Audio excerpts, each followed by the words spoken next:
அந்த ஒளிப்பதிவாளர்னால ஓடிச்சு, இந்த மியூசிக் டைரக்டர்னால ஓடிச்சு அப்படின்னு சொன்னாவே அந்த ஹீரோவுக்கு வேல்யூ இல்லைன்னு நினைக்கிறேன் நான். அதே மாதிரிதான் நான் என் மகனை கூட நான் ப்ரமோட் பண்ணது. முதல்ல ஒரு 10 படம் நீங்க விஜயோடைய படம் பார்த்தீங்கன்னா தெரியும், பெரிய டெக்னீஷியன்ஸே இருக்க மாட்டாங்க. அப்பதான் அந்த வெற்றி முழுக்க முழுக்க அந்த ஹீரோ தலையில போய் உட்காரும். அப்பதான் அந்த ஹீரோ வந்து ஒரு தலைவனாக முடியும். பிரைட் இந்தியா ப்ராப்பர்ட்டிஸ் நிறுவனத்தோட சிம்போனி அபார்ட்மெண்ட் ப்ராஜெக்ட் தாம்பரம் கார்ப்பரேஷன்ல கைலாஷ் அவென்யூ அப்படிங்கிற இடத்துல அமைஞ்சிருக்கு. ஸ்டில்ட் பிளஸ் 3 ஃப்ளோர்களுடன் 6 வீடுகளை கொண்ட இந்த அபார்ட்மெண்ட்ல 2 BHK வீடுகள் சேல்ஸுக்கு அவைலபிளா இருக்கு. குடியிருப்புகள் மத்தியில தான் இந்த அபார்ட்மெண்ட் அமைஞ்சிருக்கு. இதுல வந்து பாத்தீங்க அப்படின்னு சொன்னா 840 ஸ்கொயர் ஃபீட் இந்த 2 BHK இருக்கு. இது வந்து ஈஸ்ட் ஃபேஸ். இதுக்கு எதிரில் வந்து வெஸ்ட் ஃபேஸில் வந்து 855 ஸ்கொயர் ஃபீட்டில் வந்து அந்த மாடல் ஹவுஸ் இருக்குது. இப்போ 2 மாடல் ஹவுஸ் தான் நாங்கள் வந்து பண்ணியிருக்கிறோம்.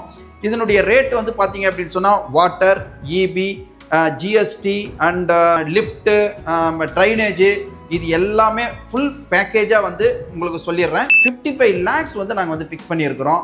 லோன் போகலாம் அப்படின்னு சொன்னாலும் கூட நம்ம லோன் வந்து நல்ல ப்ரொஃபைல் இருந்தது அப்படின்னா லோன் வந்து நாங்கள் சர்வீஸ் பண்ணி கொடுக்குறோம். உங்களுக்கு கிட்டத்தட்ட வந்து ஒரு 75-80% வரையும் நாங்கள் பண்ணி கொடுக்குறோம்.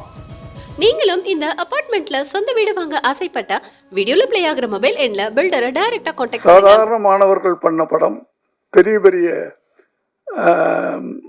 இயக்குனர்கள், பெரிய பெரிய நடிகர்கள் படங்களை எல்லாம் நீங்க வந்து ஆகா ஊகன்னு சொல்றது பெரிய விஷயம் இல்லை.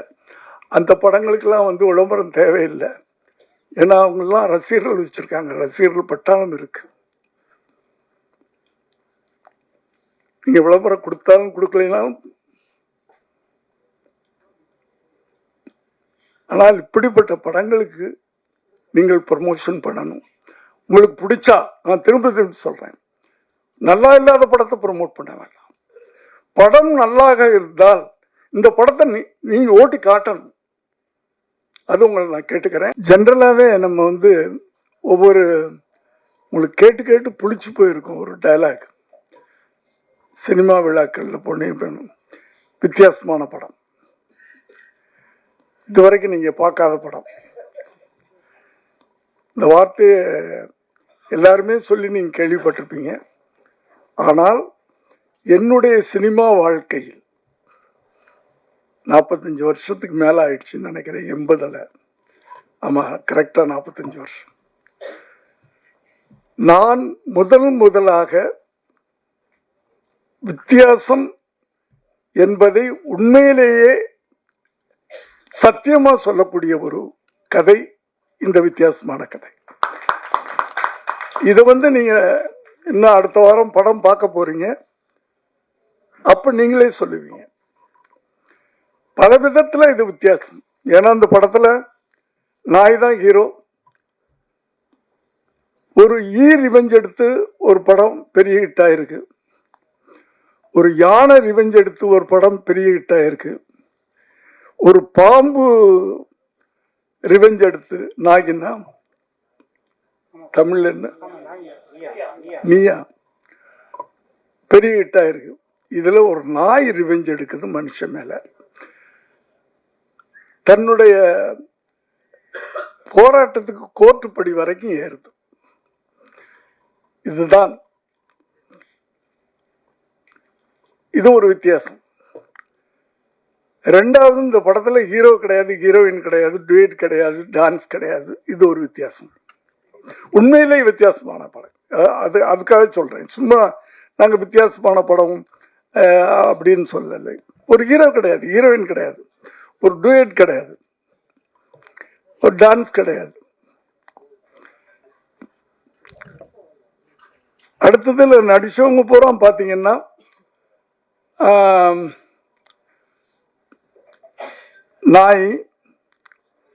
நான் ஒரு 80 வயசு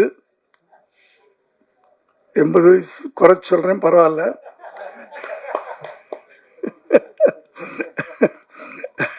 85 சொல்லிக்கலாம், எப்படின்னாலும் சொல்லலாம்.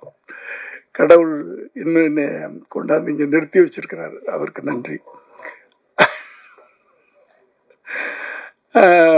ஒய்ஜி மகேந்திரன் என் வயசு தான். இப்படி இதில் நடிச்சவங்க பூரா ஓல்டு பீப்புள். அது ஒரு வித்தியாசம். அதனால வித்தியாசங்கள் நிறைய இருக்குது. அதனாலதான் உண்மையிலேயே வித்தியாசம் சொல்றேன். அடுத்து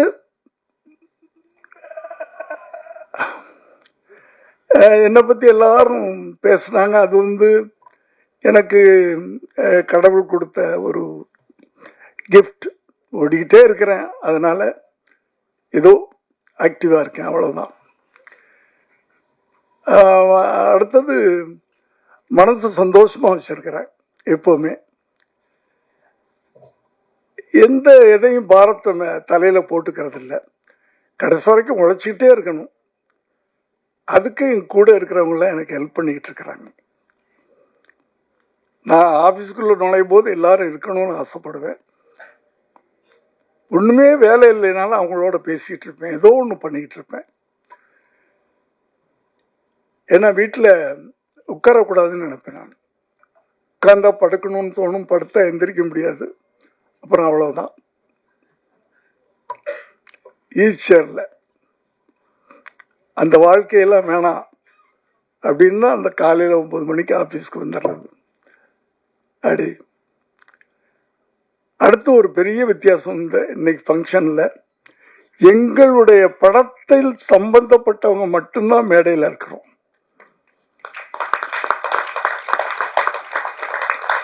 சம்பந்தமில்லாத ஒரே ஒருத்தர் ரோபோ இங்க வந்து உட்கார்ந்தாரு. அவர் கூட சம்பந்தம் இல்லாதவன்னு சொல்ல முடியாது. ஏன்னா குண்டம்மாவுடைய அப்பா குண்டம்மா அப்படின்னு சொல்லுவார். அதை நாங்கள் எங்கள் படத்தில் வச்சுக்கிட்டோம், நாங்கள் யூஸ் பண்ணிக்கிட்டோம். அதனால அவரும் எங்கள் யூனிட்டை சேர்ந்தவர் தான். அதனால நாங்கள் தான் அந்த எங்கள் ஃபங்க்ஷனுக்கு சீஃப் கெஸ்ட். அதுலேயும் ஒரு வித்தியாசம் தான். கத்தி எடுத்து தலை வெட்டு, கையை வெட்டு, இப்படியே வெட்டு அப்படின்னு சொல்லிட்டு படம் பார்த்துட்டு வெளியே போனவொன்னா அவனும் கத்தி எடுத்துட்டு கையை வெட்டு, காலை வெட்டுக்கிட்டு இருந்தா இந்த இளைய சமுதாயம் என்ன ஆகிறது? அப்படி ஒவ்வொரு எழுத்தாளர்களும் இளைய சமுதாயங்களுக்கு ஒரு முன்னோடிகளாக இருக்கணும் அப்படின்றது ஒரு வயசான ஒரு எழுத்தாளனா நான் ஆசைப்படுறேன். ஒரு காலத்துல